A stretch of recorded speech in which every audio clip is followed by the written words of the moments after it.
Saya boleh minta sampean dan saya bersama-sama kami ngadeg meneh 3 menit, enggak apa-apa ya. Bismillahirrahmanirrahim.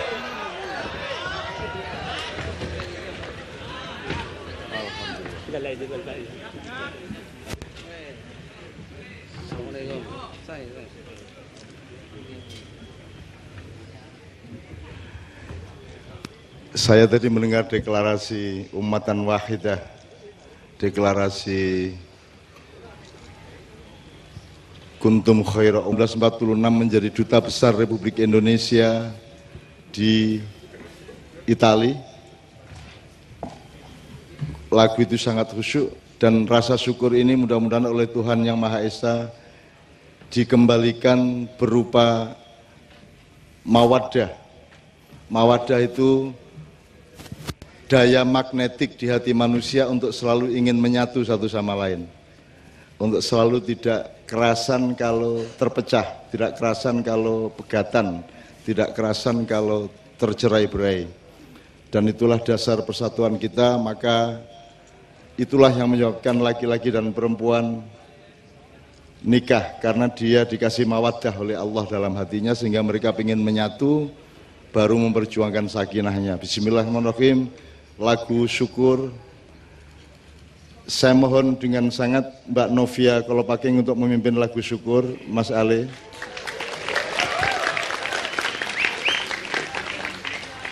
Saya ucapkan selamat datang kepada saudara-saudara saya yang nanti Pak Muzamil, sahabat saya dari Yogyakarta yang asli Madura, sebagaimana yang tadi memimpin doa dari Mustasyar Nahdlatul Ulama Solo ya, Suriah Solo ya, ini sama-sama orang Madura yang memimpin. Tuhan tidak akan memerintahkan malaikat untuk menghalanginya, insya Allah. Karena bagi para malaikat orang Madura itu sangat menyenangkan sekaligus sangat menakutkan. Ya.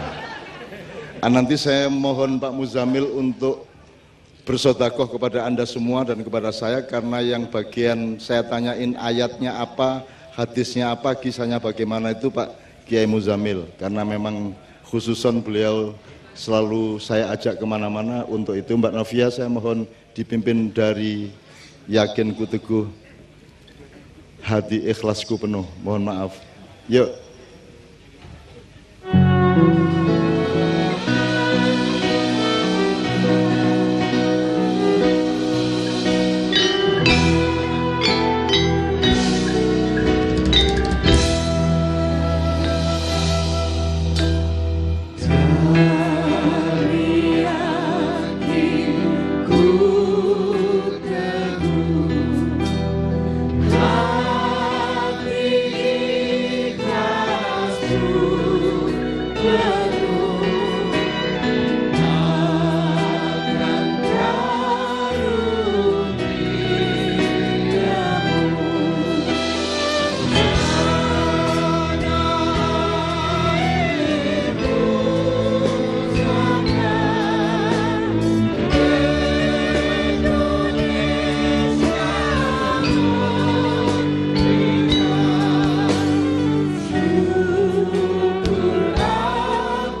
Saya persilakan duduk kembali. Bismillahirrahmanirrahim.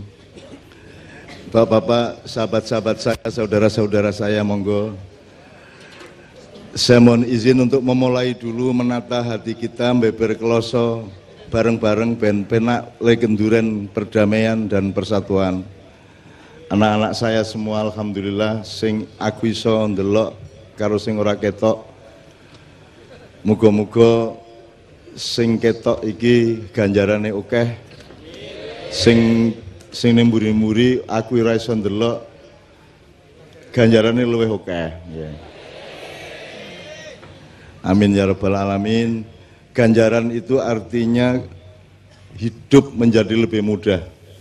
Bukan bebannya berkurang, tetapi kekuatan kita yang ditambah oleh Allah untuk menanggung beban itu. Karena hidup di dunia ini sistem nilainya dan ekosistem nilainya itu tidak sama dengan nanti di surga. Di surga nanti sampean batin apa wae kelakon ning kene nek ana wong loro batin barang sing padha njero sing entuk sijine kan mangkel kan gitu. Jadi di dunia ini kita pasti bertemu dengan potensi konflik. Surga seseorang bisa menjadi neraka bagi orang lain. Saya dulu secara ajaib bisa menikahi Mbak Novia itu yang sakit hati banyak sekali. Tapi resikonya juga saya digoblok-goblokan.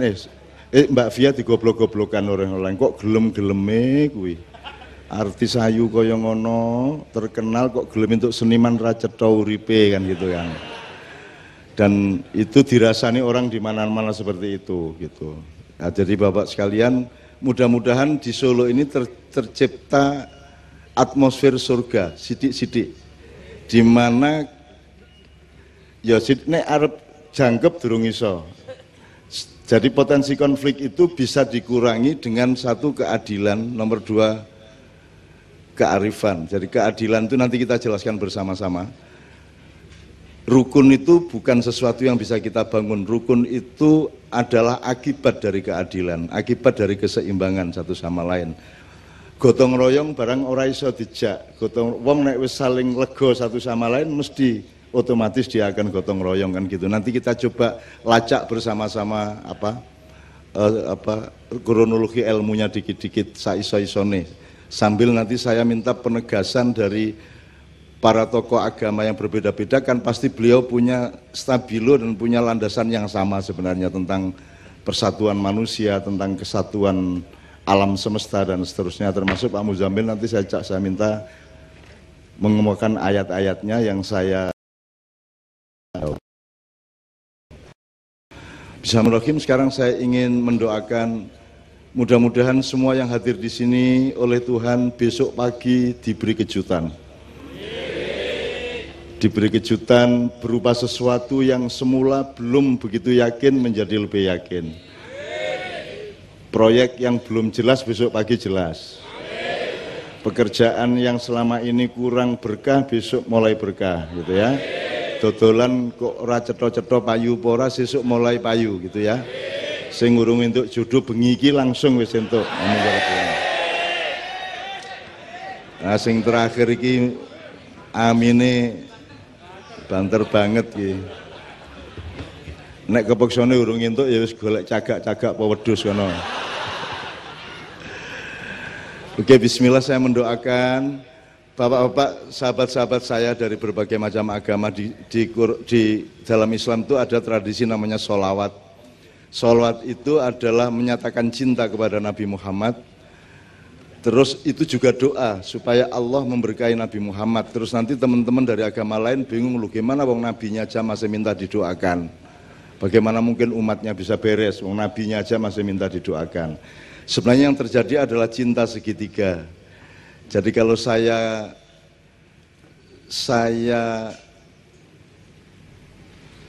minta kepada Tuhan sesuatu, terus Tuhan tahu bahwa saya tidak mencintai kekasihnya Tuhan, maka dia ogah-ogahan mengabulkan permintaan saya.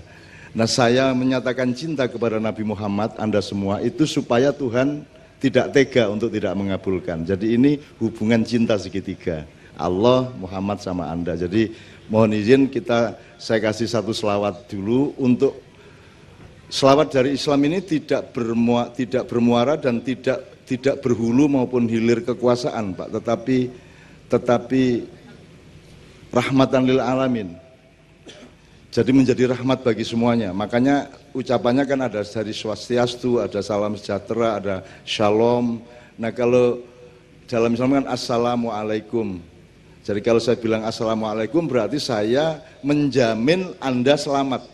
Saya tidak akan menindas Anda, saya tidak akan ngonek-ngonek ke Anda, saya tidak akan membuat Anda tidak aman apapun saja. Harta Anda aman, tidak saya curi, martabat Anda aman, tidak saya rendahkan, dan nyawa Anda aman, tidak akan saya bunuh. Itulah assalamualaikum, kan begitu. Nanti amannya apa nanti kita terangkan dengan Jawa lah. Sandang, pangan, papan, itu harus aman. Nah, sandang nanti kita jelaskan bersama-sama bahwa itu bukan hanya urusan pakaian karo badokan gitu ya. Itu urusannya sangat luas. Saya ngomong badokan kok Anda menjadi meriah ya. Jadi ketoke tak oke yo sing kata-kata ngono kuwi ya. Begitu saya sebut yang begitu-begitu tuh langsung gembiranya ndak karu-karuan ya, Pak. Nek sing tak sebut halus-halus ki mung adem-adem wae. Jadi ketoke ya pancen derajatmu lah ya. Nek beliau ini kan dahar, ya toh, beliau ini dahar, saya nedo lah gitu ya. Kowe sing ngarep-ngarep iki ya mangan, nah sing rada mburi kan wis mbadhok. Mburi meneh nyekek, apa meneh ngelontor, apa meneh njeglak. Nguntal gitu. Madura pasti punya bahasa kasarnya apa, Pak? Abaduk. Masih nabu baduk ya. Baduk. Podo jane kosakatane podo. Madura itu bukan bagian dari rumpun Jawa. Madura itu adalah pinggirannya rumpun Melayu. Jadi bahasanya asal usulnya bahasa Melayu, tapi karena hidupnya sengsara di tanah yang tidak ada rumputnya, maka akhirnya kata-katanya selalu kasar-kasar. Dan karena di sana tidak begitu ada pohon-pohonan, maka mereka tidak ngerti bedanya hijau sama biru. Ngertinya langit itu biru, maka karena pohonnya juga tidak hijau-hijau amat, maka disebut biru juga. Jadi sampean kalau punya kencan sama orang Madura, diperjelas dulu hijau itu gini, biru itu gini gitu. Karena mereka tidak bisa membedakan. Gitu. Jadi nanti di surga mereka selalu bilang, wah surganya biru ya gitu. Padahal hijau. SBY Madura Ican. Ya serapopo, tapi itu kekasih saya lah. Orang Madura itu kekasih saya, kekasihnya Allah, kekasihnya Nabi Muhammad gitu. Loh kok Nabi Muhammad bareng ngasih wong Madura? Mungkin saja utlubul ilma walau bisin itu karpisin itu janjane ya Madura mungkin ya. Hubungannya apa ya orang ngerti, mungkin aku menurut. Ke bismillah, jadi saya mohon satu selawat. Kemudian kita nyanyikan, saya minta Mbak Fia, Mas Imam, Mas Doni, Mas Islamianto dan Mbak Nia untuk membawakan satu nomor yang lama tidak dibawakan, satu medley. Ada lagu dari bermacam-macam latar belakang gitu. Enevo ya, Evenio ya. Oke, bismillah. Oke, bismillahirrahmanirrahim. Allahumma sholli wa sallim ala Sayyidina Muhammad. Saya ingin kasih tahu satu hal. Ini pasar Klewannya sebelah tinggi. Mereka nggih. Jadi pasar Kliwon itu pokoknya kalau teman-teman dari Yaman itu kan ngelumpuki kan di sekitar sini ya. Jadi ada imigrasi cukup besar dari transmigrasi antar negara dari daerah Yaman, Arab sana ke sini. Dan yang datang ke sini memang rata-rata orang Yaman, yaitu pelantun-pelantun sholawat. Mereka para habaib atau habib, orang-orang yang mencintai Muhammad. Ya, nah, jadi saya belajar sholawat itu dari pasar Kliwon. Gitu. Aku iki ra iso asline, kepeksa lah, ra ono sing gelem ya toh, tak lakoni ya toh. Kabeh do ora wani ngetokke selawat ning musolane dhewe, akhirnya aku nang ndi-ndi tak gawa ben wae do diarani desa ya pancen desa, arep ngopo kowe aku jen desa ngono. Nah, setelah saya umumkan terus saya ajak Mas Haddad semuanya ya, sampai sekarang ada Habib Syekh segala macam, akhirnya kan selawat diterima di seluruh Indonesia dan seterusnya. Nah, teks atau buku atau kumpulan puisi yang indah yang berjudul Simtudur, itu Simtuduror ya, itu dari Yaman ditransfer ke sini oleh cucu penulisnya, oleh putranya. Nah, Habib Elwi. Gini Pak Muzamil, sampean sing jelas Pak Muzamil. Timbangan aku di trombol terus iki. Jadi gimana ceritanya Simtuduror ini, Pak Muzamil? Ya, Simtuduror itu kan ditulis oleh Habib Ali bin Muhammad bin Husain Al-Habsyi, yang beliau itu tinggalnya di Siwun di Yaman, dan itu langsung dituntun oleh Nabi Muhammad SAW beliau. Iya, saya tidak akan membawakan seluruhnya ini karena tidak mungkin. Ini kalau dibawakan seluruhnya ini bisa sampai jam 1 ini tok. Itu pun tanpa musik, dan itu kan nanti Anda tidak jadi selawatan tapi hatimu mangkel, malah ndongak kelek nang aku ntur kena kowe dhewe malahan kan gitu. Wong aku nglakoni apik kok ya to, ning kowe mergo kaya nek kowe ngimami sembahyang kedawan surate kan ya apik karepmu ning ya miso-miso apa makmummu niku waduh Al-Baqarah modiar iki nah. Pertama modar ning begitu wis mulai meh ceklak-cekluk kae suwe-suwe metu kalimat thayyibah. Wah, dawa tenane asu gitu ya. Kan gitu, cah-cah ya ngono kuwi ning atine. Ya mulanya kita harus toleran Pak, toleransi itu dibutuhkan di semua hal.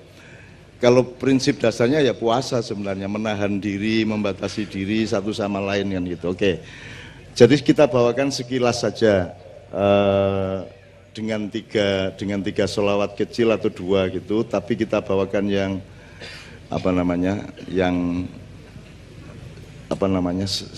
sapuannya kecil-kecil saja.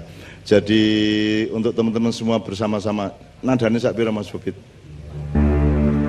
A'udzubillahi minasyaitonir rajim. Laqad ja'akum rasulun min anfusikum azizun 'alaihi ma 'anittum harithun 'alaikum bil mu'minina raufur rahim. Wa in tawallaw faqul hasbiyallahu la ilaha illa huwa alaihi tawakkaltu wa huwa rabbul arsyil azim.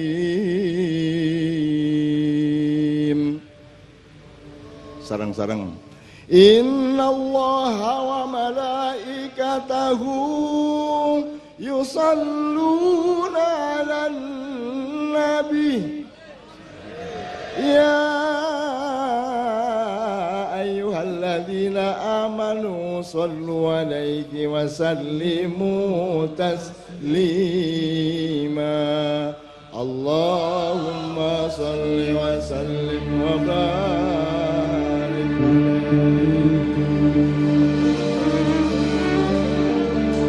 Ya ayyuhar rajuna minhu syafa'atan sallu alaihi wa sallimu taslima. Allahumma salli wa sallim ashrafas salati wal taslim ala sayyidina wa nabiyina Muhammadin raufir rahim. Allahumma salli wa sallim wa barik wa ya ayyuhal mustaquna ila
salli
الفاتح الخاتم المقرب يا رب صل على محمد يا رب صل عليه وسلم يا رب صل على محمد المصطفى المجتبى المحبب يا رب صل على محمد يا رب صل عليه وسلم يا رب صل على محمد واغفر وسامح من كان أذنبا يا رب صل على محمد يا رب صل عليه وسلم يا رب صل على محمد وبلغ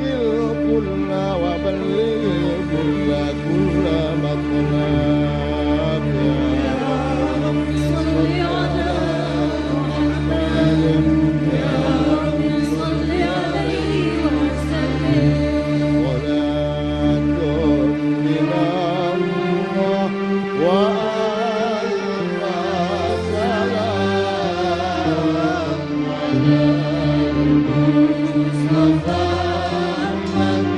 شريف المقام صلاة من الله وألف سلام على المصطفى شريف المقام سلام سلام كابش الكتاب عليكم وخير ولايا الكرام سلام سلام كابش الكتاب عليكم وخير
ليس كالبشر ليس كالبشر بل هو يقول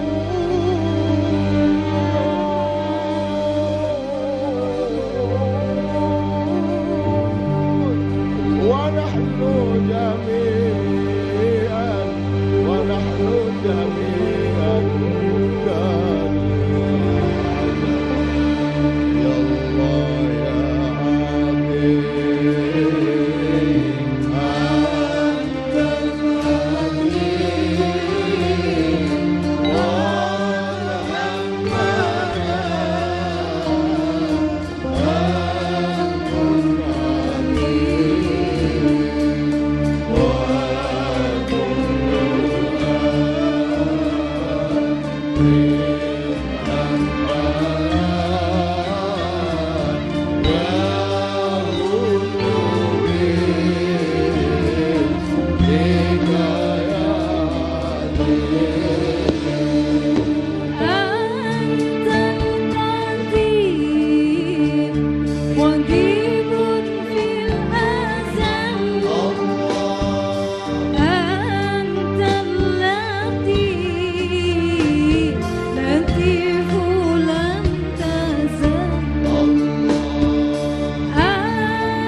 أرتجي منك الشفاعة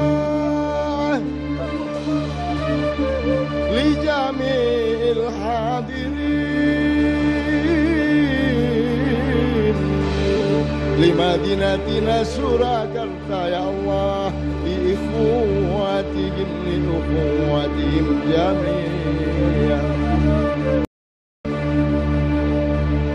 لجميع الحاضرين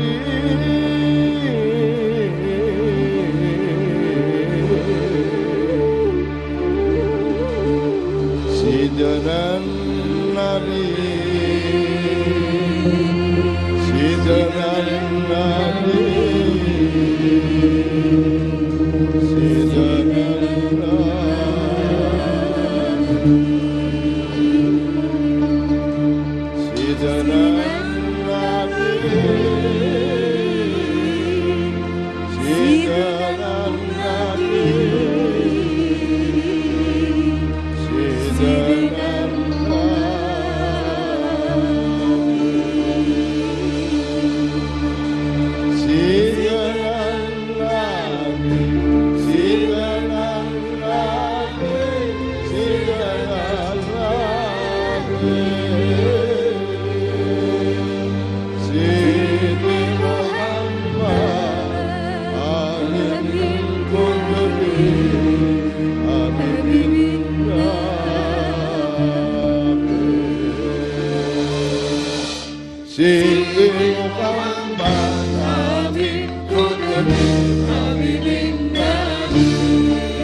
Allahumma sholli wa sallim ala sayyidina Muhammad. Nyun sewu alon-alon. Jadi kita ini punya masalah ya di Solo, ya di Jogja, ya di DIY, provinsi-provinsi, nasional, bahkan masalah-masalah global. Semua masalah itu ada 3 macam. Yang satu masalah-masalah yang kita bisa merumuskan dan insya Allah bisa kita selesaikan. Tapi ada masalah yang agak lebih tinggi, dia punya kans mungkin bisa kita selesaikan, mungkin tidak bisa kita selesaikan. Jadi kita harus punya kategorisasi. Yang ketiga, yang tertinggi adalah masalah yang kita mustahil mampu menyelesaikannya. Satu-satunya jalan adalah kalau Allah menolong kita, kan begitu. Nah, yang ketiga ini cukup banyak jumlahnya. Makanya saya sangat bahagia Solo yang pernah terkenal sebagai kota teroris di seluruh dunia, kan gitu. Malam ini menyelenggarakan deklarasi. Jadi iya Pak, ini semacam apa? Deklarasi itu bahasa Arabnya apa Pak Muzamil? Istiqlal atau Mada fil Arabiyah? Ya, bisa apa? Iklan.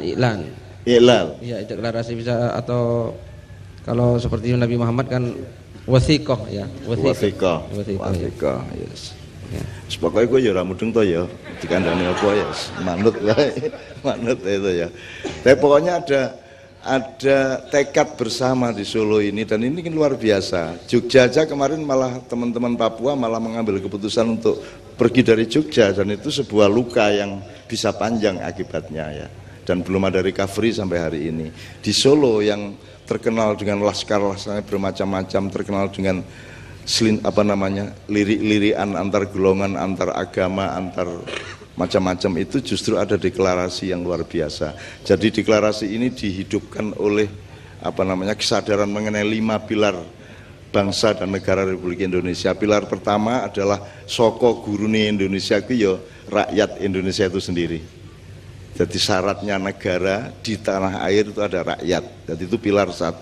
Kui ibarat masjid Demak kuwi sing paling tengah sing gede dhewe, itu rakyat. Jadi rakyat ini yang memiliki kedaulatan, yang memiliki tanah dan air, dan yang punya hak apa saja, itu rakyat. Yang nomor 2 adalah balungannya rakyat. Balungan itu kekuatannya, yaitu tentara dan polisi. Kalau dulu tentara rakyat Indonesia, sekarang terus kemudian Angkatan Bersenjata Republik Indonesia, sekarang TNI. Nah itu kan tulang belulang kita. Bayangin kalau Anda tidak punya tulang, kan ngelembrok ngene iki kan. Dadi nek mlaku SB, makanya hidup itu harus ada tulang belulang, dan kita harus punya tentara, kita harus punya polisi, kita harus punya kekuatan-kekuatan yang menegakkan badan kita kan gitu. Itu kedua. Yang ketiga, akalnya. Pilar yang bernama akal sehat, yaitu intelektualitas kita, yaitu kaum cendekiawan, para kesatria gitu ya. Kaum cendekiawan, ya apa cendekiawan itu apa nek di Ponokawan ya Petruknya gitu. Kalau Gareng filosofnya, kalau Petruk itu intelektualnya, Bagong itu seniman budayawannya, Semar itu keseluruhannya kan, kira-kira gitu. Nah, pilar yang ketiga adalah kaum cendekiawan. Maka ada sekolah, ada universitas. Ya, nanti kita jelaskan secara Pancasila nanti kalau ada waktu. Pilar yang keempat adalah kekuatan adat dan kebudayaan. Solo ki beda karo Yojo, aja njur Solo padha karo Yojo. Ya pancen Solo ki beda karo Yojo. Blangkone ya siji Bendul, siji Trepes kuwi aja njur demi perdamaian terus digawe separuh-separuh. Jadi bendol yang Jogja dikurangi, kini digawe rada bendol sidik, ndak usah. Nek pitik-pitik wae, nek bebek-bebek wae. Supaya kita damai adalah bebek-bebek jangan menyuruh pitik jadi bebek, kan begitu. Pitik dhewe ya aja rasa pengen dadi manuk, kan gitu. Kowe nek wis mangan tempe ya wis tempe kuwi sing paling apik, paling enak. Anggo sore nek ana sop buntut alhamdulillah, ana tengkleng alhamdulillah. Ning pas anane tempe sing paling apik ya tempe kuwi. Mbangane kowe mangan tempe karo ngelamun tengkleng. Tempene ra penak, tengklenge ra kelakon. Nah, bangsa Indonesia kan rada ngono-ngono kuwi to. Ya toh. Apa kurang puas, semua kurang puas ya. Ini jadi yang ketiga, yang keempat adalah adat dan kebudayaan. Apa lagi mau? Ditubom to iki. Kok dibaleni. Iki mesti ana dulur-dulur saka alam yang lain iki ya, serah apa-apa. Berarti mereka ingin disapa. Ya, assalamualaikum, ya, assalamualaikum. Ya. Mereka ingin disapa karena jangan lupa tanah Indonesia terutama Pulau Jawa ini dihuni bersama, tidak hanya manusia tapi juga makhluk-makhluk Allah yang lain. Bahkan ketika dulu manusia akan dibikin tapelnya, tapel itu arcanya, arcone, itu tanah liatnya diambil nek orang yang Karanganyar, neng Sragen, aku lali persisnya. Tanah liatnya diambil di situ oleh pertama Jibril tapi diserang sama iblis, kemudian Mikael diserang lagi, kemudian Israfil juga diusir sama iblis. Kemudian ketika iblisnya kecapean perang lawan 3 juniornya itu, maka kemudian Israel diam-diam datang ngambil tanah liat itu, langsung dibawa ke surga. Di situ kemudian dia bikin manusia Adam. Maka karena Israel yang bikin sampean, yang bikin patung sampean itu, maka dia yang punya hak untuk ngambil nyawa sampean. Nah, jadi saya kira Anda boleh sekali-sekali lupa Jibril, Mikael, tapi nek karo Israel kudu apik-apik kowe le ya. Mbakane kowe engko ana keputusan mendadak di reshuffle kowe engko. Ya ta? Di reshuffle kowe. Itu apa meneh reshuffle ra nggo alasan kok diganti ngopo ora ana alasane. Wis pokoke piye carane PAN iso entuk akeh kan gitu. Muhammadiyah iso entuk akeh gitu, mergo NU wis beres kan gitu. Dan seterusnya lah, aku rasa ngomong politik ya. Nanti daripada Anda seneng gitu. Oke, itu pilar keempat, adat dan kebudayaan. Pilar kelima adalah adat dan kebudayaan itu termasuk keraton ini. Ini kekuatan kita dan kita belum punya bentuk negara yang tepat sekarang ini. Kita ini negara republik tidak menghormati orang tua kita. Kita tidak bisa menempatkan keraton Solo ditaruh di mana, keraton Jogja itu letaknya di mana dalam proses kesadaran bernegara kita kan gitu. Sementara semua negara Eropa itu pakai kerajaannya. Ya Inggris, Denmark, Spanyol, semuanya kerajaannya dipakai, kita enggak. Kene iki republik pure, orang nganggo ngurmati apa jenenge leluhur gitu. Nah, suatu hari kita akan rubah semua itu. Bismillahirrahmanirrahim gitu ya. Mbuh sapa sing nglakoni aku ora ngerti. Sebagai suatu hari akan ada perubahan atas pertolongan Tuhan supaya cetha keseimbangan Indonesia itu terus mbiyen iki. Indonesia iki dudu barang anyar. Indonesia iki barang sing terus biyen-biyen kae dinekno yang dulu itu. Dari konstitusinya, filosofinya sampai formula kenegaraannya dan seterusnya. Nah, itu yang keempat. Yang kelima adalah agama dan spiritualitas. Malam ini sebenarnya acara persatuan Solo, kerukunan Solo, tapi kita memakai bungkus keagamaan juga. Wong dari awal wis assalamualaikum kita awal mau. Kalau sing donga ya wong Islam, dadi ya jenenge sing donga wong Islam ya mesti apa meneh wong Madura kan bahasa Arabe apik banget kae. Gitu ya, tadi ya Bapak ya. Iya, bahasa Arabe wong Madura luwih apik mbangane raja Arab kok piye. Oh tenan kuwi asli kuwi. Raja Arab itu kalau bahasa Arab beneran fushah itu kleru-kleru. Nek wong Madura ki apal setiap kata, wong bendina maklari Hajar Aswad tok. Mubeng ning. Jadi wah bahasa Arab iki cantas banget kae gitu. Madura iki kendel. Ning Ka'bah wani dagang coba lah. Wani maklaran. Ki nek wong liya kan ra wani nek mafia migas ngene kan wanine ya ning Jakarta. Nek wong Madura ning ngarepe Ka'bah wani maklaran. Terus kamu kok berani maklaran di sini gitu kan? Ono misalnya Nabi Muhammad ngutus wong gitu. Terus dia jawab wong Madura. Loh, semua umat Islam merindukan untuk mencium yang engkau cium wahai Rasulullah. Engkau dulu mencium Hajar Aswad dan semua umat Islam yang datang ke Mekah ingin mencium Hajar Aswad. Aku ini hanya berusaha memudahkan mereka semua ya Muhammad. Bahwa mereka kemudian ngasih saya uang itu karena mereka akhlaknya tinggi. Itu wis dialognya wis khatam, tadi wis akhirnya tidak ada masalah, wis beres gitu. Nah yang kelima ini yang kita tidak pernah terlalu memikirkan. Kudune piye to keraton iki diteruske apa ora? Posisine piye jane? Nek keraton wis ora ana tenan njur kok buang tenan ki eman apa ora? Apa yang bisa kita warisi dari keraton gitu loh. Dulu ada transformasi dari Mojopahit ke Demak dan yang transformasinya bukan hanya bedol negara tapi juga perubahan-perubahan konstitusi dan dasar-dasar nilainya. Dulu Hindu-Buddha kemudian ganti Islam pada abad ke-16 itu. Ada transformasi. Sampai hari ini Keraton Solo, Keraton Jogja juga terikat pada konstitusi Mataram Islam kan gitu. Jogja juga tetap terikat Mataram Islam, jadi mau apa saja tetap terikat di dalam konstitusi itu. Nah, teman-teman sekalian, mudah-mudahan deklarasi kita di Solo ini dengan kesadaran dan diikuti oleh studi-studi, penelitian-penelitian dan perumusan-perumusan. Sing arep bersatu ki sapa wae, nek ora cetha piye iki nggo. Kan nek arep gawe gaduh-gaduh kudu cetha kubise. Kubise kudu kubis. Kecambahe kudu kecambah, nggih mboten napa melih. Kentange kudu kentang, aja njur kentang-kentangan. Aja kecambah, aja tuge-tugean. Karena sekarang ini kan tidak penting ayam bener apa tidak, yang penting rasa ayam sekarang. Nggih ta mboten? Yang penting rasa ayam. Gitu. Nggak penting mengamalkan Quran atau tidak, yang penting apal. Kan gitu kan? Kan begitu sekarang yang terjadi.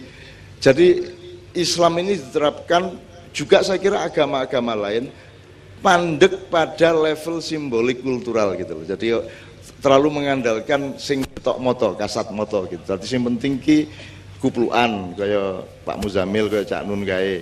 Syukur-syukur baduke ireng kan gitu. Anek baduke kurang ireng berarti sembayangi kurang suwe kan gitu.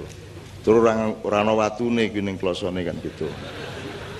Gitu. Jadi Rasulullah berjanji besok-besok kalian akan bercengkerama dan bersenda gurau dalam kenikmatan Allah di telaga Haud, gitu kan. Terus sebagian umat bertanya kepada Nabi Muhammad, ya Rasulullah, bagaimana engkau tahu itu umatmu atau bukan? Terus ada kalimat jawaban, simahum fi wujuhim min athari sujud. Ada tanda di wajahnya yang menunjukkan bahwa dia itu rajin bersujud, kira-kira gitu ya.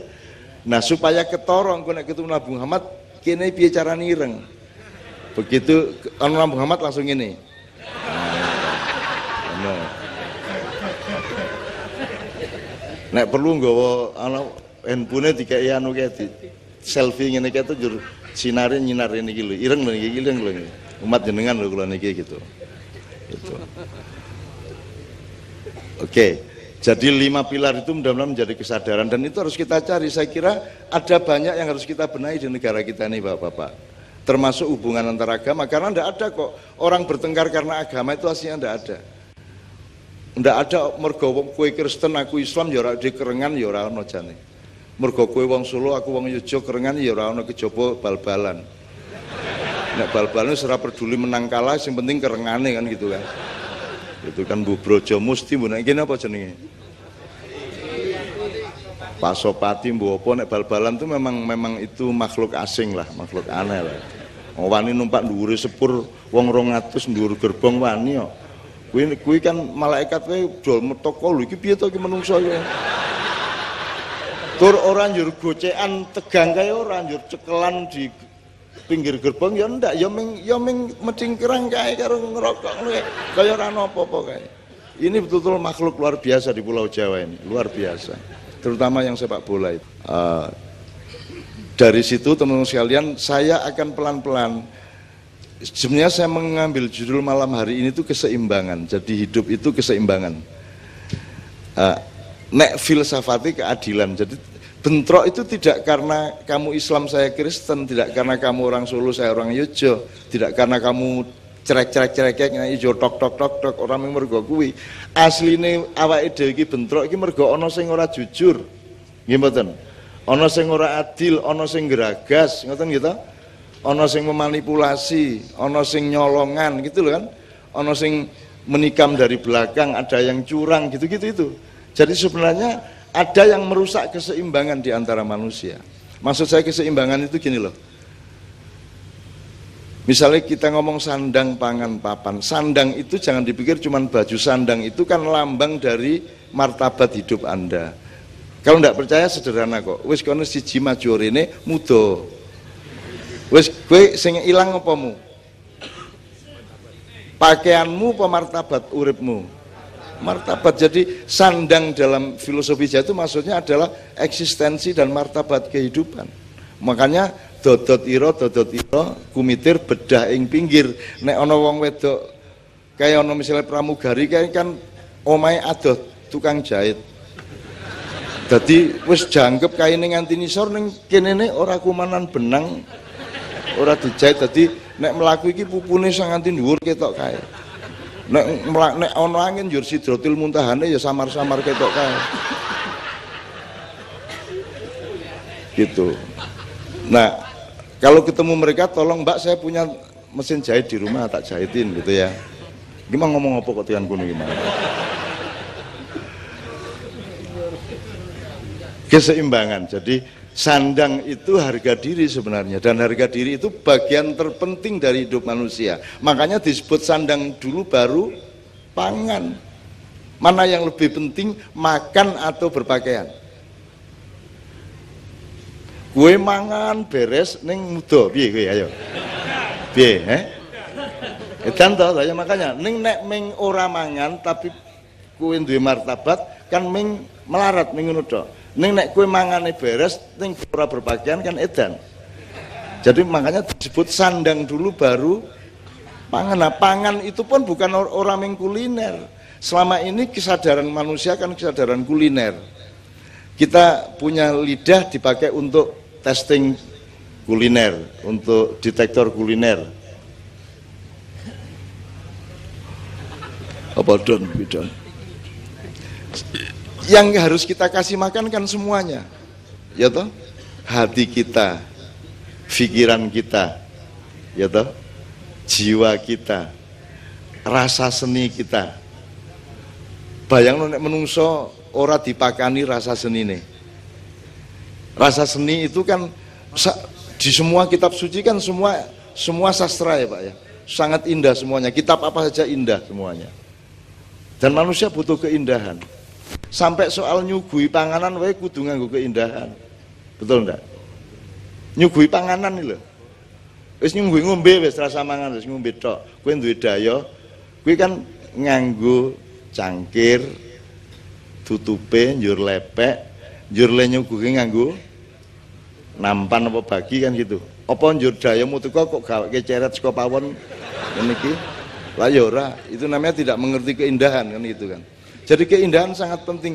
Mbak tadi kesini, Mas kesini kan kaosnya milih tadi. Milih kan. Itu pilihan apa? Pilihan ilmu, pilihan politik, apa pilihan indah?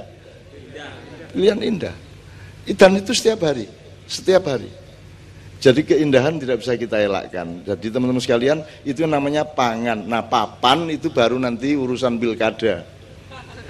Papan, pilpres. Papan itu artinya setiap benda, setiap orang, setiap konteks harus menempati atau ditempatkan di tempat yang tepat, itu namanya papan.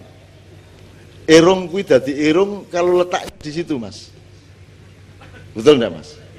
Goblok iki dadi martabate ono, nek tak salah iki kene. Kuwi wae kudu ngene iki, Mas. Nek tak kenek ngene, kowe wis ora percaya aku. Ya ora, Mas? Wis wis, aku mau munggah kono terus ngene kita iringke apa tak kene ngene kan wis edan to kuwi. Jadi itu namanya papan, jelas ya.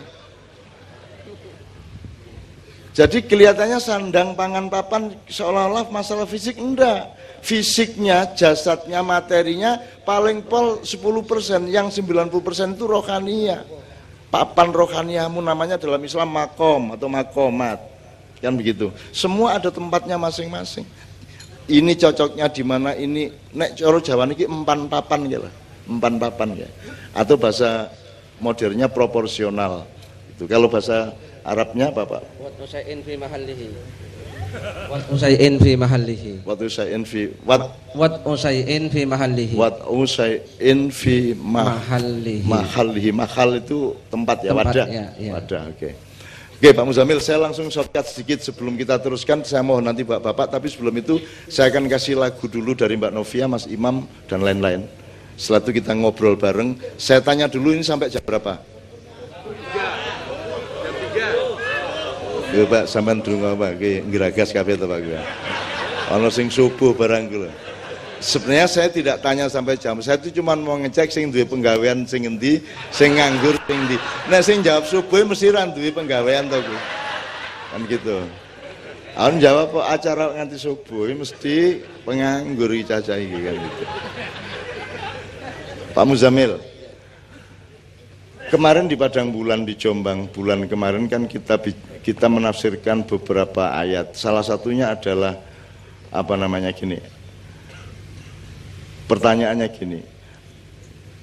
Apakah kalau orang berbuat baik itu untuk diterima Tuhan dia harus beragama Islam dulu apa tidak? Kemarin jawabannya tidak.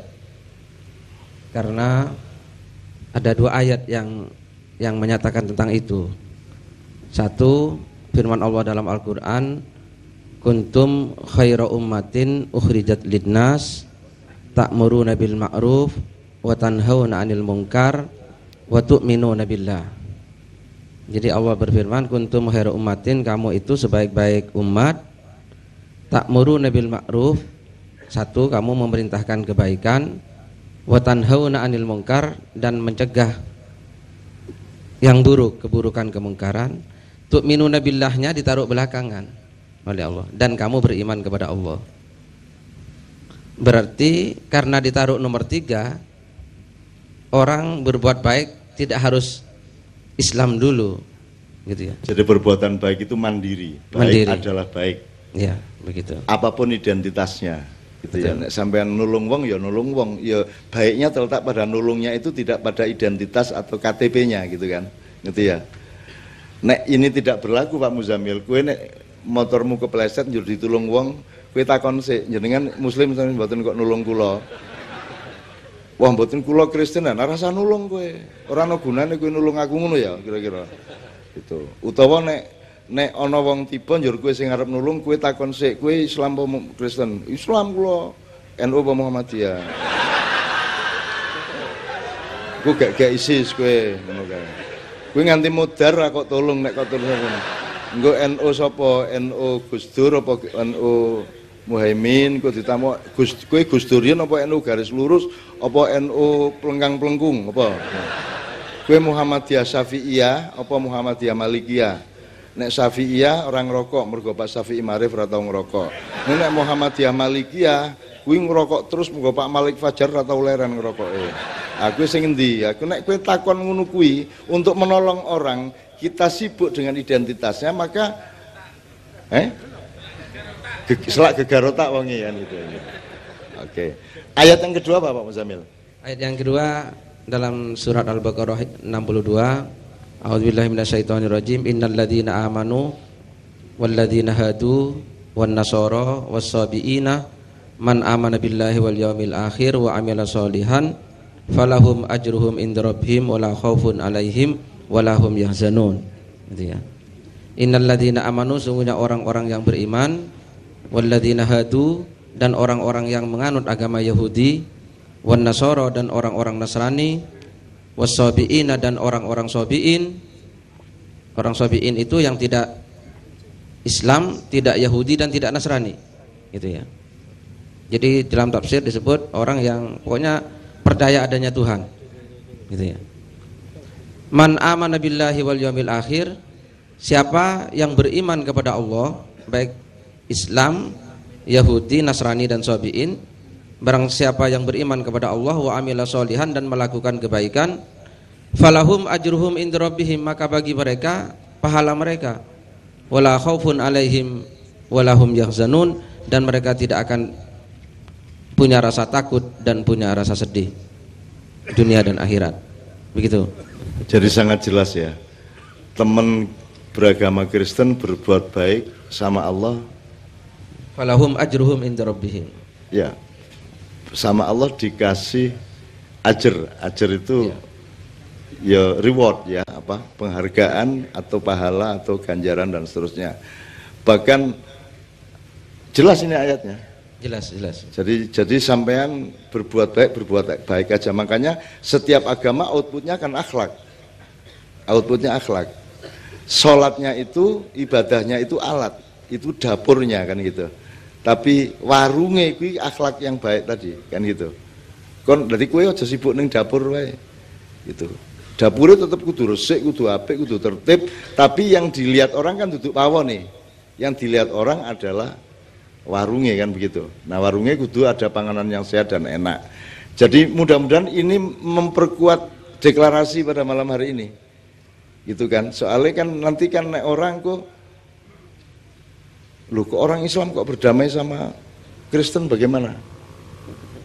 Nah Rasulullah itu gimana kira-kira Pak Muzamil? Nabi Muhammad itu punya pembantu masih anak-anak Yahudi, dan sampai akhir hayatnya Yahudi tidak dipaksa oleh Rasulullah untuk masuk Islam. Anak itu. Nek kepengin kaya Rasulullah golek pembantu Yahudi ya.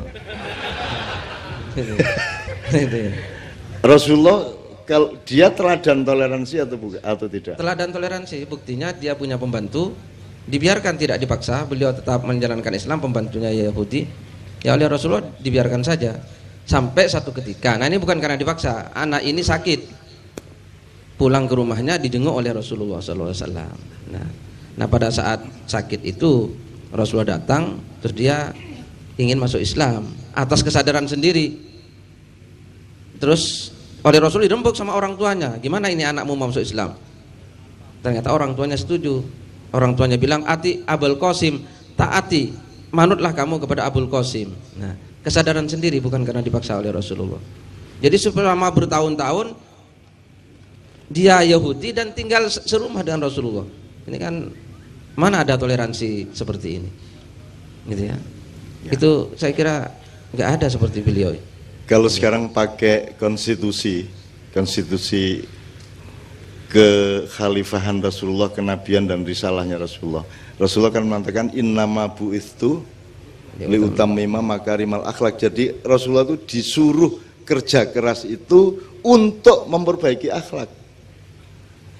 Nah, supaya akhlaknya baik dikasih training ibadah, sholat rajin, puasa dan seterusnya gitu ya. Nah, puasa itu menurut saya ibadah yang sangat unik ya Pak Muzamil ya, karena kalau orang sholat bisa kelihatan, bisa direkam, kalau orang puasa bisa di video apa tidak? Yang bisa di video bukone kan gitu. Tapi kalau orang puasa di video kan tidak bisa ya. Paling rahasia, ibadah paling rahasia. Anda tahu nggak bapak Anda puasa atau tidak tuh ngerti persis nggak? Atau anakmu poso pora ngerti, orang ngerti toh? Makanya puasa itu kalau saya mengibaratkan, kalau orang sholat itu katakanlah di halaman rumahnya Tuhan, gitu ya. Kalau orang naik haji itu boleh masuk rumah. Tapi kalau orang puasa itu Anda berada di kamar pribadinya Allah. Karena Allah mengatakan puasamu untukku, gitu ya Pak Muzamil ya. Ila sauma fa innahu li. Kullu amal ibni Adam lahu illa saum. Atau illa siyam gitu ya. Apa saja ibadahmu itu untukmu kecuali puasa. Jadi sebenarnya puasa itu sangat tinggi, sangat menggembirakan, sangat menawarkan berkah, sehingga kalau kita mau bikin hari raya seharusnya hari raya itu ya puasa itu. Jadi mulai tahun depan kalau bisa begitu masuk Ramadan kita hari raya. Yang kita rayakan tuh Ramadannya itu, karena kita sedang deket-deketnya sama Allah. Kita di kamar pribadinya Allah. Nah, selama ini yang dirayakan kan begitu selesai Ramadan hari raya. Apa sebabnya mergo yes wis entuk mbadok kan gitu kan. Terus hari raya kan gitu. Kira-kira ngono kan. Jadi Idul Futur ya, bukan Idul Fitri ya kan. Idul Futur kembali makan kan gitu. Lho nek asline kan sing dirayakan kan sing ampuh to, sing top to. Nah, itu puasa. Mana mungkin kita bisa toleran rukun kalau tidak saling berpuasa. Berpuasa itu artinya mengerti batasnya. Kue ra entuk ngonekke aja ngonekke, kue cukup semene wae. Kue aja ngetokke kue sugih di depan tanggamu sing melarat banget kan gitu. Dan seterusnya, pokoknya menahan diri, menahan nafsu segala macam. Itu semua adalah puasa. Dan puasa sangat penting. Oke Bapak sekalian, sebelum saya mohon ke Bapak-bapak untuk satu persatu, panitia saya mohon untuk memberi untuk memandu siapa di antara bapak-bapak yang akan urut-urutannya dan seterusnya. Saya mohon untuk dipandu oleh salah seorang panitia atau dua orang, tidak apa-apa. Sebelumnya supaya pangannya jangkep ya. Jadi iki mau wikir wis rada suwe iki mau mikire ya. Ikine wis dikai panganan, saiki ikine dikai panganan. Nah, untuk iki apa arep Jawa, apa arep Barat, apa arep semau-maumu.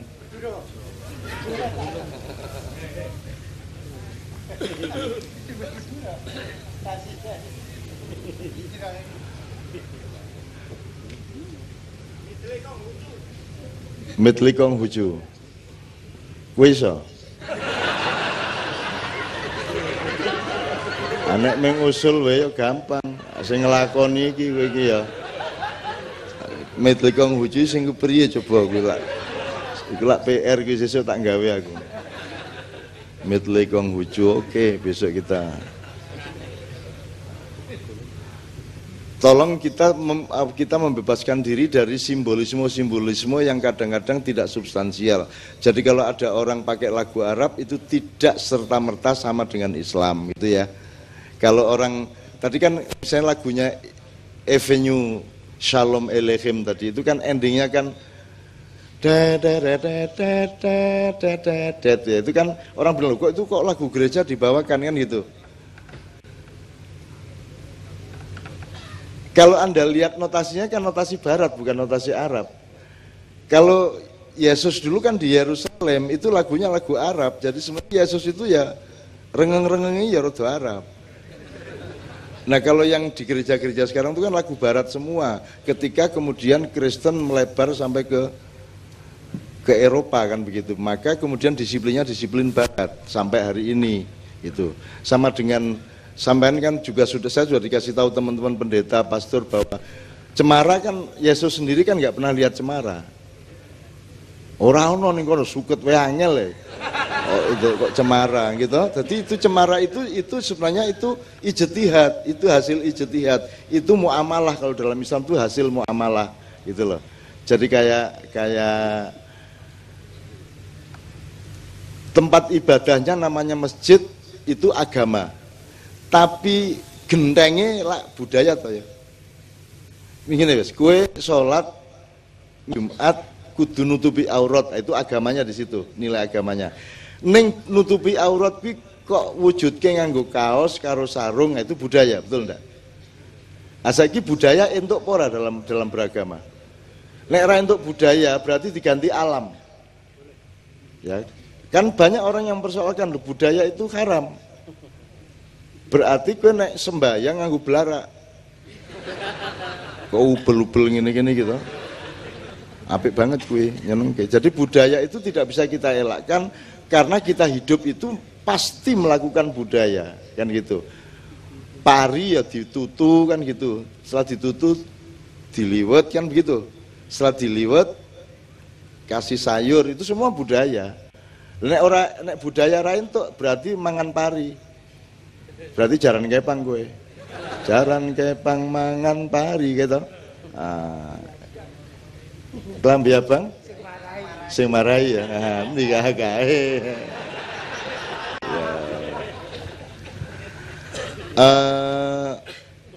Kita minta Mbak Novia, satu nomor Mbak Novia. Apa ya? Terserah Mbak Novia kira-kira. Atau kita bawakan satu nomor ini yang saya itu kan akhir-akhir saya itu kan deket sama hampir semua orang lah ya. Misalnya Gus Plus itu saya deket sejak dari bapaknya sampai Mas Yok, sampai anak-anaknya, sampai cucu-cucunya. Nah, Anda kan tahu lagunya Mas Tony Kuswoyo yang judulnya yang dinyanyikan Yon yang judulnya Andaikan Kau Datang. Andaikan kau datang kemari itu ya. Itu Yok cerita pada suatu itu tahun kemarin kira-kira dan ada Anda cari di YouTube ada. Yok cerita itu bukan lagu percintaan laki-laki dan perempuan, Cak. Itu adalah lagunya Mas Tony menjelang meninggal. Dia menyesali hidupnya yang tidak terlalu dekat kepada Tuhan dan kau itu di situ Tuhan. Gitu loh. Jadi hidup itu terlalu indah dikenangkan, terlalu indah dilupakan, terlalu sedih untuk dikenang. Ya, gitu ya. Jadi yang dimaksud di situ Tuhan. Jadi dia takut nanti sesudah mati kalau ketemu Tuhan terus ngomong piye aku iki. Andaikan kau datang kemari kembali terus jawaban apa yang kan ku beri gitu ya. Adakah yang kutemui untuk kita kembali lagi. Itu artinya mbok entuk ora aku urip baleni remedi apa? Hair. Awengi kokean nang silir ya gitu kan. Upamane lho ya. Upamane mbok kula dikasih second chance lah, ke kesempatan kedua gitu. Terus mergo ya itulah penyesalannya Tony Kuswoyo menjelang beliau meninggal. Itu kakak tertua dari Gus Plus. Oke, Mbak Novia akan membawakan, ada sesuatu yang mau diungkapkan? Cuman kalau Mbak Via nyanyi yang dimaksud saya pasti. Oke, ketok ya ngono ya. Wong durung guyune. Yuk teman-teman Kiai Kanjeng, bismillah.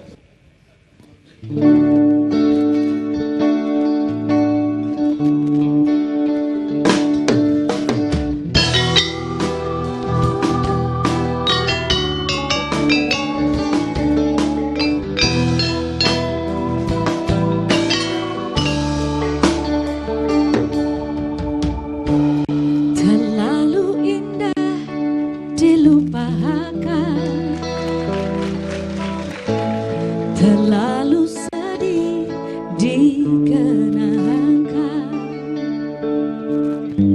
Setelah aku jauh berjalan dan kau ku tinggalkan, betapa hatiku bersedih mengenang kasih dan sayangmu, setulus pesanmu kepadaku, engkau kan menunggu. Monggo saya. Andaikan kau datang kembali, jawaban apa yang kan ku beri? Adakah jalan yang kau temui untuk kita kembali lagi? Bersinarlah bulan purnama, seindah serta tulus cintanya. Bersinarlah terus sampai nanti lagu ini ku akhiri.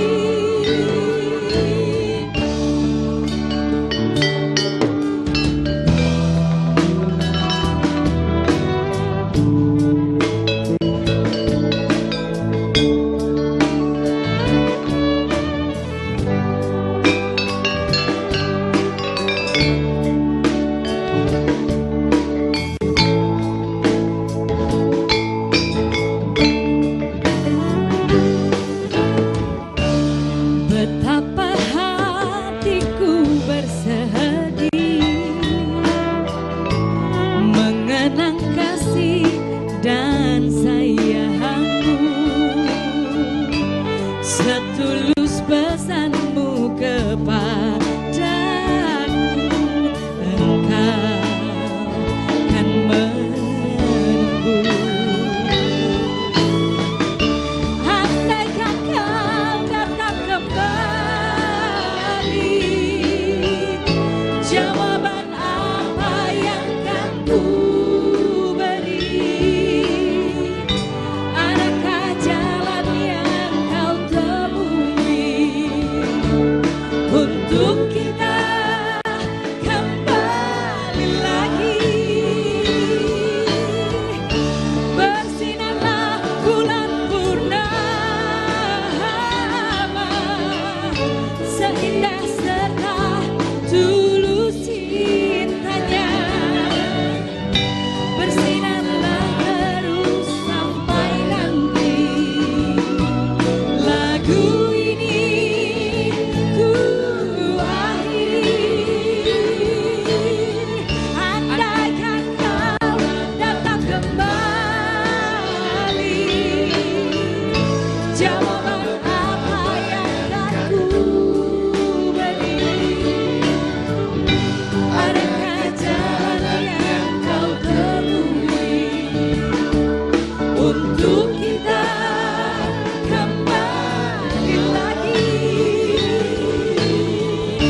Saya mohon kepada teman panitia untuk ikut bersama saya membagi share ya, membagi peluang ini, kesempatan ini untuk berbagi kedamaian, berbagi toleransi, berbagi kasih sayang.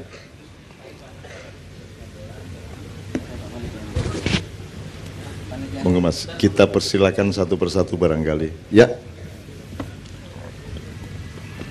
Monggo Mas. Siapa yang kita persilakan pertama? Ya, yang dilaksanakan di kota Pekalongan itu kerjasama Menteri Pertahanan Bapak Arya Miza Arya Kutu bersama ulama ahli Thariqah Al-Mu'tabarah An-Nahdiyah yang dipimpin oleh Maulana Sayyid Habib Lutfi bin Muhammad bin Yahya Pekalongan. Dari sini yang berangkat 8 personil dari pengurus dan anggota Jatman namanya, Jam'iyah Ahli Thariqah Al-Mu'tabarah An-Nahdiyah, dan juga dari pondok pesantren 1, sehingga 8 itu datang ke menghadiri konferensi internasional ulama sedunia yang dihadiri oleh 49 negara, termasuk dari Amerika juga hadir ulamanya, dari Inggris juga. Nah, di situ yang dibicarakan seperti yang kita laksanakan malam ini. Maksudnya di situ adalah membela negara masing-masing, termasuk kalau malam ini di Surakarta ini dalam rangka juga membela Surakarta, umat Islam dan umat-umat yang lain dari berbagai agama yang ada di Surakarta. Sehingga deklarasi tadi itu disampaikan bersama oleh masyarakat dan tokoh agama di Surakarta yang disampaikan Bapak Kapolresta. Di Pekalongan kemarin selama 4 hari itu, konferensi itu diantaranya menekankan bagaimana toleransi antara umat beragama. Karena terjadinya bom bunuh diri di berbagai negara, termasuk di Iran, di Syria, dan kita saksikan semua, termasuk di Surakarta yang sebelum hari raya itu kecil. Itu karena memang tidak adanya toleransi. Jadi para ulama yang hadir ke Pekalongan itu menyampaikan diantaranya yang harus kita masyarakatkan, kita sosialisasikan adalah tasamuh antara kita semua, bainana wa bainakum, bainana wa bainahum, bainan nas, sedunia harus toleransi. Makanya acara malam ini adalah judulnya adalah Surakarta Dukung Toleransi. Kota berseri, kota solawat, kota toleransi. Ini adalah intinya membela kota Surakarta. Kalau Indonesia membela negara Indonesia. Saya kira itu sebagai oleh-oleh dari tokoh agama khususnya dari Islam yang ikut dalam konferensi internasional yang dilaksanakan di Pekalongan berkaitan dengan acara malam ini. Jadi kita semua di sini seperti apa yang dikatakan Bapak Kapolresta tadi harus menjaga Surakarta ini menjadi daerah yang aman, damai, tidak ada letupan-letupan kayak kemarin sebelum hari raya itu. Kita harus lawan semua kalau ada seperti itu, dan kita jaga betul, dan kita tolak kalau ada orang yang mau merusak tatanan kita bermasyarakat dan bernegara. Saya kira itu. Assalamualaikum warahmatullahi wabarakatuh. Ya, untuk selanjutnya dari Romo Antonius Budi Wihandono dari Katolik, kami silakan. Baik, selamat malam. Selamat malam. Selamat malam. Pak MH, tadi dikatakan temanya keadilan ya. Kalau di Katolik itu jarang bicara mengenai keadilan, Pak. Jarang. Karena keadilan itu belum ada nilai plusnya. Menggek kudune gitu loh. Menggek kudune ngono pancen. Nek aku nresnani wong tuaku ya pancen kudune ngono kuwi. Tapi masalahnya di Indonesia ini untuk sampai ke keadilan saja tidak bisa. Banyak yang tidak bisa. Bahkan walaupun demikian orang Indonesia dikatakan paling bahagia. Arti penjarawe dadah guyu itu ya. Arti penjarawe dadah guyu, nek orang-orang asing itu tutupi isin. Nek wong Indonesia arti penjara saya dadah itu. Ya, seneng misalnya ya. Seneng gitu ya. Kalau gereja Katolik itu bicaranya bukan keadilan tetapi kemurahan hati. Kemurahan hati itu lebih keadilan. Dengan murah hati itu orang berbuat lebih. Dan kalau belajar dari Isa Al-Masih itu yang menjadi utama itu hidupnya selalu digerakkan belas kasih, itu jadi dasar. Nah, kalau mau dipakai sederhana, nek wong ndirasa mesake itu ora ana wong sengsara. Kalau ada orang dirasa mesake, aku mesake wong tuaku, ora ana wong tua sengsara. Aku mesake koncoku, mbuh kuwi Muslim, mbuh Katolik, mbuh Buddha, mbuh Hindu, itu tidak ada orang sengsara. Maka sebagai dasar itu lalu kemudian hatinya digerakkan oleh belas kasih, dan itu nanti akan menjadi kemurahan hati. Dan memang anehnya dalam ajaran Katolik itu biasanya kalau orang itu mengatakan kalau ambil simbol-simbol itu kan yang luar biasa. Itu misalnya kalau Mike Tyson itu gelarnya si leher beton. Lalu kalau si siapa? Chris John itu naga. Tapi kalau dalam Isa mengajarkan apa yang kamu lakukan bagi saudaraku yang paling hina itu kalau lakukan padaku. Maka ketika memperlakukan orang-orang yang kita anggap hina itu memperlakukan pada Tuhan sendiri. Nah, ini hanya bisa dengan gerakan cinta kasih, belas kasih. Maka kalau di Solo ini juga didasari dengan gerakan pertama belas kasih, di situ tidak akan ada hal-hal yang buruk. Demikian dari saya. Terima kasih. Terima kasih, Romo. Selanjutnya Pendeta Anton Karundeng dari Kristen, kami persilahkan.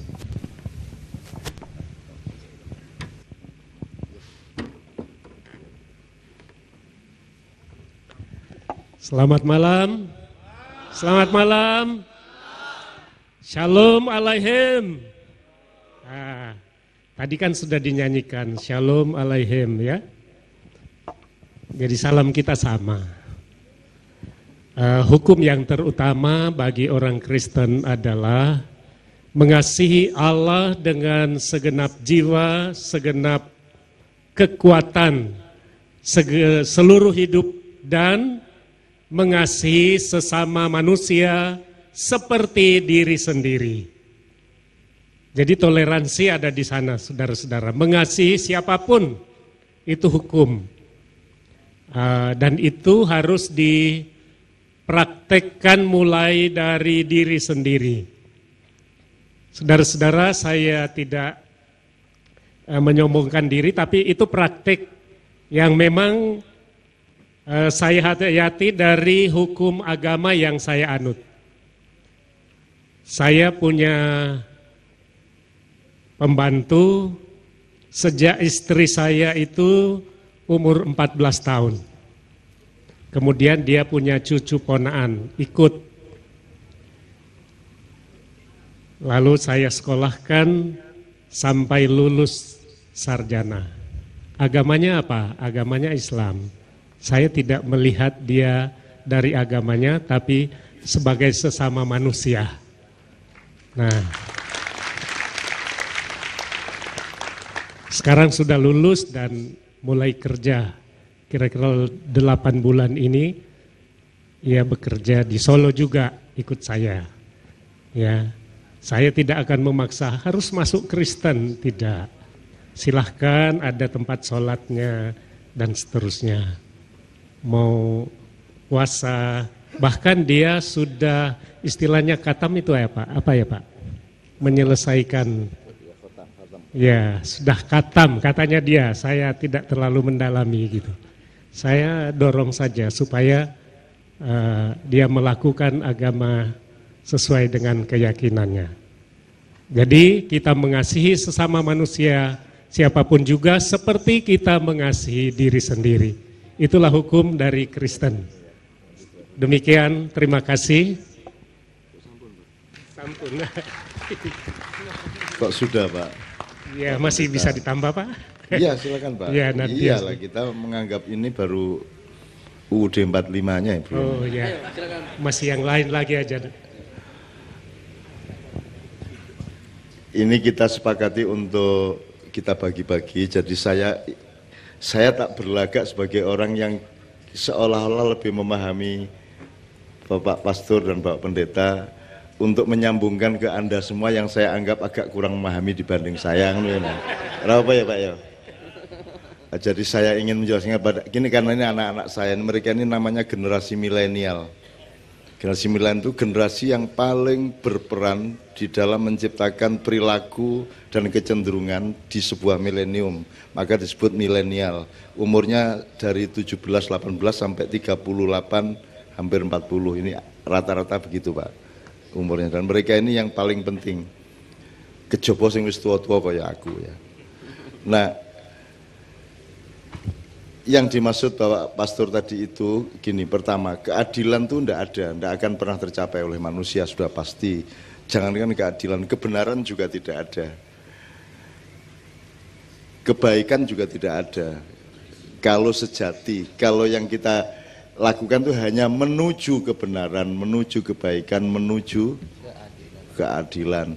Jadi yang dinilai pada manusia adalah perjuangannya menuju gawang atau goal keadilan itu. Benar saja yang cuman satu, kan ada benar salah, baik buruk gitu. Terus nanti ada yang lebih inti, adil, tidak adil, terus ada sisi lain, indah, tidak indah gitu ya. Satu sisi yang namanya benar saja, itu kan juga ada 3, bener dewe, bener wong okeh, bener kang sejati gitu kan. Bener wong okeh gitu yang membuat sejumlah orang menganggap ini yang benar maka dia bikin Golkar. Yang lain, oh ini yang benar maka bikin PKS. Oh enggak, yang itu yang benar itu yang kayak gitu maka bikin Gerindra. Maka mereka terus bikin NU, bikin Muhammadiyah, bikin macam-macam karena ada kebenaran kolektif pada sejumlah orang. Nah, itu juga belum tentu benar, orang banyak belum tentu benar. Apalagi orang bener dewe gitu ya. Nah, yang membuat kita itu bentrok itu kan karena kelompok-kelompok itu nggugu bener dewe kan gitu. Jadi kalau sering saya contohkan ya pitik keluruk ini ning Solo piye to? Kukuruyuk. Kalau di Madura Pak, Madura. Kukuruno. Kalau di Sunda kongkorongkong kan gitu. Pertanyaannya adalah yang benar yang mana? Kukuruyu apa kukurunu apa kongkorongkong? Sing bener pitike. Nah, kan begitu. Nah, jarak antara kokok ayam dengan kita menirukan itu namanya tafsir. Tafsir itu melahirkan madhab dan pengelompokan. Kalau Islam ada Sunni, ada Syiah, ada Wahabi dan seterusnya. Itu karena pendengarannya berbeda terhadap kokok ayam kan begitu. Kita harus saling menyadari bahwa yang benar itu ayam. Ini cuma tafsir saya, kukuruyu. Ini cuma tafsirnya Pak Muzamil, kukurunu. Nah, antara kukurunu dan kongkorongkong harus saling menyadari kelemahan masing-masing. Maka terjadi toleransi kan begitu. Kalau menganggap benernya sendiri ya itu yang menjadi bentrok. Karena masing-masing egois dan egosentris terhadap kebenaran yang mereka yakini. Saya, teman-teman sekalian, selalu mengatakan kepada Anda, nek aku ngomong apa wae aja dipercaya, kan gitu kan? Anda percayanya jangan ke saya itu cuma mengantarkan sejumlah bahan dan cara berpikir supaya kamu mengolahnya. Nanti kamu akan menemukan apa yang kamu percaya secara otentik dari pikiran dan hatimu sendiri. Jangan percayanya kepada saya. Jadi antara Anda dengan Tuhan itu jangan ada siapa-siapa. Anda sama Tuhan itu langsung. Bahwa Anda mendengarkan pastor, kiai, ulama, pendeta, biku, dan seterusnya, itu wacana. Tapi dia tidak mewakili Anda dan dia tidak bisa menyelamatkan Anda. Apakah pastor bisa menyelamatkan umatnya? Tidak bisa. Apakah kiai bisa menyelamatkan umatnya? Tidak bisa. Apakah ketua majelis ulama bisa menyelamatkan umat? Tidak bisa. Apakah ketua NU menyelamatkan Nahdliyin? Tidak bisa. Hanya Anda sendiri yang bisa menyelamatkan dirimu di depan Tuhan. Maka kalau Anda beribadah kepada Tuhan, jangan ada siapa-siapa. Dan saya tidak mau ada di antara Anda dengan Tuhan. Susahnya pimpinan-pimpinan agama yang seneng manggon kuno kui. Jadi menjadi gerhana dia di tengah-tengah antara Tuhan dengan umatnya gitu loh. Karena di sini nih akses eksistensi kepemimpinan ada di situ. Terus dia duwe apa jabatan, terus dia nanti punya akses ekonomi kan begitu. Nah saya tidak mau ada di situ dan saya tidak mau Anda percaya. Saya kesini supaya Anda percaya sama Allah, tidak percaya sama saya. Gitu loh. Nah aku dipercaya kok aku disindir sama Allah. Gitu loh. Siapa panutanmu? Cak Nun gitu ya. Pane. Terus Nabi Muhammad ketemu aku panutan nih ya ngono gitu. Amodar to aku. Amah aku nak disindir-sindir kaya ngono kuwi lah. Aku ya mulane aku aja dadi panutan. Kowe ora iso ngenut aku wong aku dudu kowe dudu aku. Sing iso kok ambil dari aku adalah sebagian yang relevan terhadap kamu, sebagian dari kecenderungan saya yang pas untuk kamu. Dan kalau kamu teruskan, kamu sebenarnya bukan niru saya, kamu meniru orang yang pihak yang sebelum saya, entah itu Nabi, entah itu Tuhan sendiri, bukan sayanya. Saya cuma akselerator dari nilai dan kecenderungan itu, betul enggak? Betul enggak teman sekalian? Itu yang pertama. Kemudian untuk menjelaskan yang Bapak Pastor kemukakan tadi, kemurahan hati itu kalau di dalam Islam Halim namanya ya. Al-Halim, Allah yang maha murah hati. Sebenarnya murah hati, toleran, lomo itu kan mirip-mirip saja ya. Itu bulatan terus ada sisi-sisinya. Ada Bismillahirrahmanirrahim. Rahman itu cinta sosial, cinta yang meluas. Rahim itu cinta yang mendalam, yang vertikal. Karena garisnya ke gravitasi bumi sama ke langit yang satu garis. Jadi Rahim itu garis ke dalam dan ke atas. Kalau Rahman itu garis ke kiri, ke kanan, ke depan, ke belakang. Itu Rahman, kan gitu. Atau kalau pragmatis, aplikatif, yang dimaksud Pak Pastor tadi itu ihsan. Ihsan itu kebaikan yang lahir dari dirimu. Tidak karena disuruh, tidak karena diwajibkan. Gitu loh, itu namanya ihsan. Jadi kalau ingin anakmu seperti itu, jenenge ihsan, utawa nek kepingin entuk ihsan, goleke kanca sing jenenge ihsan. Gitu. Biar carane ben entuk terus wong bocah iki seneng lomo gitu ngekeian gitu kan. Nah, itu namanya kemurahan hati. Masalahnya teman-teman sekalian, kemurahan hati itu tidak bisa jadi aturan. Tidak bisa menjadi sistem, tidak bisa menjadi hukum positif. Sementara kita ini bernegara, kalau bernegara itu harus ada kompromi untuk menyepakati pasal-pasal yang disebut hukum positif. Kan begitu? Ada perdes sampai permen sampai kepres sampai konstitusi dan undang-undang KUHP dan seterusnya. Itu semua hukum positif. Itu semua bukan untuk adil, tapi alat untuk menuju keadilan. Karena keadilan yang sebenarnya tidak pernah bisa Anda capai. Tapi kita berjuang. Jadi ukuran manusia adalah berjuang apa tidak menuju ke sana, kan gitu.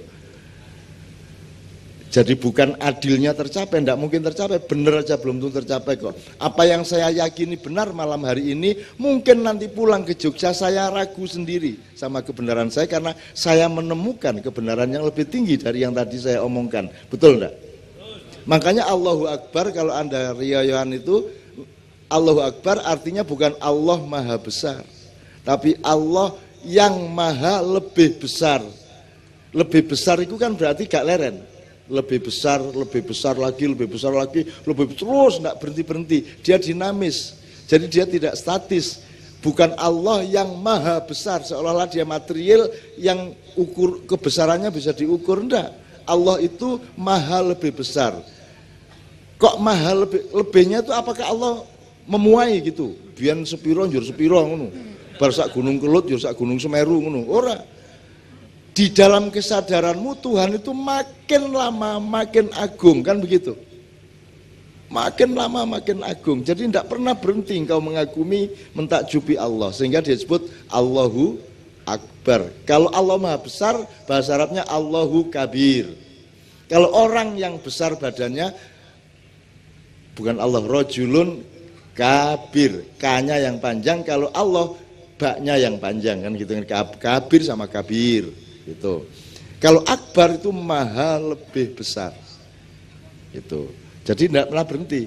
Maka Bapak yang dijelaskan oleh beliau tadi adalah Anda tidak bisa terus-menerus mengandalkan perintah agama atau syariat, mengandalkan hukum negara, mengandalkan kewajiban-kewajiban sosial. Anda harus melahirkan toleransi dan perdamaian dan kesejukan dunia ini melalui hatimu sendiri yang penuh kemurahan. Itu yang dimaksud beliau tadi. Artinya kalau cari wali kota, cari bupati, cari presiden itu salah satu kriterianya kayak wonge loman ora gitu loh. Kayak wonge sayang ora karo wong cilik kan gitu. Tujuan bukan kredibilitas apa akuntabilitas apa mana sih jenenge kayak akseptabilitas, integritas. Lah piye le mudeng. Ora mudeng mesti ora mudeng tas-tas kuwi mesti ora mudeng. Wis ra mudeng. Lah pokoke ngene lho, kae ketoke raine ketoke kok ya apik ya gitu aja. Nganggo ilmu katuranggan aja gitu loh. Gitu loh sebenarnya. Oke ya teman sekalian, paham ya yang bisa beliau adalah betapa pentingnya manusia mengolah dirinya untuk punya output murah hati di tengah sistem yang tidak bisa dijamin, di tengah hukum yang sangat relatif, di tengah Yesika salah apa tidak akan kebingungan. Ya. Di tengah begitu banyak kasus-kasus nasional yang tidak jelas posisi hukumnya, gitu ya. Di tengah reshuffle yang tidak jelas alasannya apa kok dia diganti dan alasannya apa kok dia yang menggantikan begitu. Semua tidak ada alasannya. Nah, andalan sementara di antara kita adalah kemurahan hati. Beliau tadi menganjurkan, ya nek ngono antar kelompok beragama di Solo ini nek iso menomorsatukan kemurahan hati, kan begitu. Kalau mengandalkan perjanjian atau mengandalkan hukum-hukum positif, hukum positif itu rendah derajatnya. Misalnya orang mencuri dihukum, kan begitu. Dia tidak, hukum itu tidak ngerti mencuri karena apa, tidak peduli. Yang penting kue nyolong. Bahkan sekarang orang belum menteror sudah disebut teroris. Durung ngapa-ngapa kue, wis dicap teroris terus dihukum dan boleh dibunuh. Ini terjadi tidak hanya di Indonesia tapi secara internasional. Kan tidak boleh mengadili identitas, Pak. Tidak boleh kini ngecap kowe PKI ndur tak hukum ra iso. Kowe kafir tak hukum ra iso. Nek kowe mateni wong lagi dihukum, kowe nyolong dihukum. Yang dihukum itu perbuatannya, meskipun yang mengalami hukuman adalah pelakunya. Tetapi titik hukuman itu berdasar perilakunya, bukan berdasar identitasnya. Sekarang kan identitas sudah diadili. Ini dicurigai kelompoknya Santoso digerebek, kan begitu. Lah terus piye nek ngene iki? Nek ngene aku iso ngarani kowe iki sesat iki, sesat. Terus dhek duwe kanca-kanca iki sak anake sesat kabeh. Terus nanti saya hukum Anda, enggak bisa dong. Jadi hukum positif itu lemah. Apalagi hukum positif yang subjektif seperti itu. Itu ono sekolah diarani teroris gitu kan, sak piturute. Nah, teman-teman sekalian, malam ini kita mendapat penyadaran dari beliau bahwa wis ojo mengandalkan banyak hal di luar dirimu. Andalkanlah kemurahan hatimu sendiri kepada sesama manusia. Ngoten nggih? Romo nggih? Akan gitu kira-kira. Ngerti toh aku, makane kowe ya toh. Lumayan loh. Monggo aku ora tau melu misal lho, nek aku ngerti yo. Atine kanca-kancaku Katolik aku ngerti kebiasaane, habitatnya dan ekosistem rohaninya aku ngerti ket biyen mergo saya temennya Romo Mangun, saya temennya Romo Dik Hartoko, saya temennya Romo Van Romo Kuntoro, Romo Van Dongen di Nijmegen, Romo yang di Romo Magnis, Romo Girjito sak pitur tahu. Aku biyen iki tahu dipolo karo pastor-pastor ning Klatenku ning gereja, Pak. Seminggu aku ning kono kuwi. Ditakoni terus kae. Jadi aku ijen musuh pendeta semono kae, pastor semono kae. Ning ya dikai nggon sembayang gitu. Jadi saya di situ sendirian dan pokoknya saya jadi orang Islam sendirian hidup di situ. Saya sesi tiap hari itu, berhari-hari itu, dan saya hafal sama teman-teman itu gitu. Dan aku koncone, dan aku sering ganggu-ganggu. Jadi ketika Romo Mangun dulu masih sugeng, itu pernah kami diskusi di LIPI. Romo Mangun ngomong apik banget ya, terus setelah itu saya dan aku ngomong, saudara jangan percaya sama Romo Mangun. Nah, Romo Mangun itu Allah itu politik itu. Romo Mangun itu sebenarnya diam-diam dia punya proyek. Dan itu dia itu membiayai banyak kristenisasi di Indonesia. Romo Mangun kan pucet, piye iki ainun iki ngono ya. Pucet iki. Wah, aku tenang kae. Jangan percaya sama beliau. Beliau ini punya rumah makan sedunia. Ngono aku. Nek ora percaya kae delokon gambare kae. Lak persis Romo Mangun kae soalnya. Kolonel Sanders kae lho. Itu persis Romo Mangun. Wah, yo ku asu bajingan wah dinosone aku. Lah aku main geguyon, saya kan kalau enggak bisa guyon enggak sedulur ya Mas ya. Enggak sedulur gitu loh. Saya guyon sama beliau-beliau semua. Kanca-kanca kabeh aku dolanan apa jenenge guyon kaya ngono dan guyon kuwi kadang-kadang ya kenemenen jenenge wong ora duwe jabatan ya ora apa-apa ta ora macam-macam ya. Ora duwe jabatan, ora duwe posisi, ora papane ra cetha, pangane ya sok-sok ana, sok-sok ora ana. Nek ming apa jenenge sandange sing cetha kan gitu kan. Oke, teman-teman sekalian, kita satu nomor lagi kemudian kita teruskan Bapak-bapak dari agama-agama yang lain gitu ya. Satu nomor ini saya minta seperti biasanya Mas Doni sama Mas Imam. Kemudian nanti kita teruskan Mbak Novia lagi, Mbak Nia dan seterusnya. Nyun sewu. Ini persembahan khusus untuk Bapak-bapak. Ini Kiai Kanjeng ini memperjuangkan titik adil. Jadi ojo Jawa tok ning ya ojo Barat tok ning ya ojo Arab tok. Kabeh iki nek iso dikai porsi yang seimbang dan menuju keadilan satu sama lain. Kira-kira gitu. Bahasanya kalau di daerah Merapi Jawane digawa, Arabe digarap, Barate diruwat. Kira-kira gitu kan ya. Ora apa-apa karo wong Barat ya ora apa-apa ning diruwat sik. Arab ra apa-apa mlebu ning digarap sik. Aja njur kowe dadi wong Arab, kowe iki wong Jawa e. Kowe iki cublak-cublak suweng, diapa-apake. Kowe dudu wong Arab. Akeh ya dudu wong Jawa. Dan Anda jadi orang Jawa itu yang mewajibkan adalah Allah, yang mentakdirkan adalah Allah dan kita harus taat. Kowe gelem ora gelem kuwi dikasih dogma oleh Allah. Anda jadi Anda itu kan dogma. Iso kok nyang ora? Iso kok nyang ora? Kowe iki kowe iso kok nyang ora? Mboten to, berarti kuwi dogma dan itu takdir, wis ora iso kok bantah, kowe menyerah wae. Rasa ngeyel, mbok kula dadosaken putrane Donald Trump. Rasa ngono kuwi, wis pokoke kowe ngono kuwi trimon wis alhamdulillah. Sebagaimana saya juga begitu kan gitu ya. Serta demi cintaku kepadamu, aku ucapkan kata-kataku.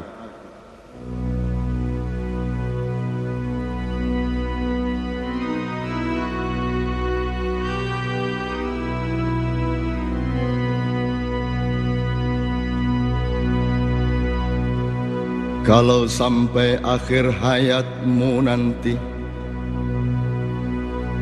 bahkan kalau sampai kelak matinya cucumu, belum ada kepemimpinan yang menjamin sandang panganmu, keamanan rumah tangga, serta nyawamu.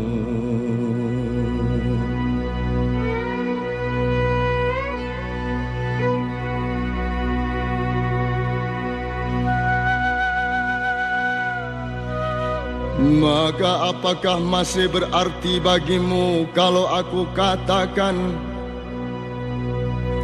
bahwa masih ada yang bernama Tuhan?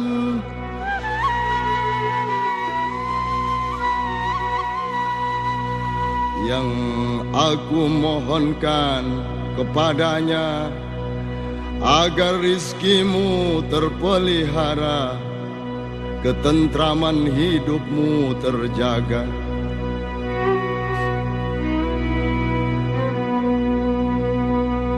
Aku mohonkan semoga masalah-masalah yang menimpamu disediakan jalan keluarnya.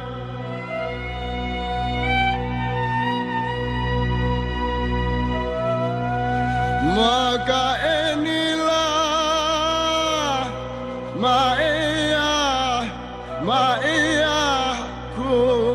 ma'iyah kami semua. Ma'iyah lingkaran kebersamaan kita semua.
Yeah.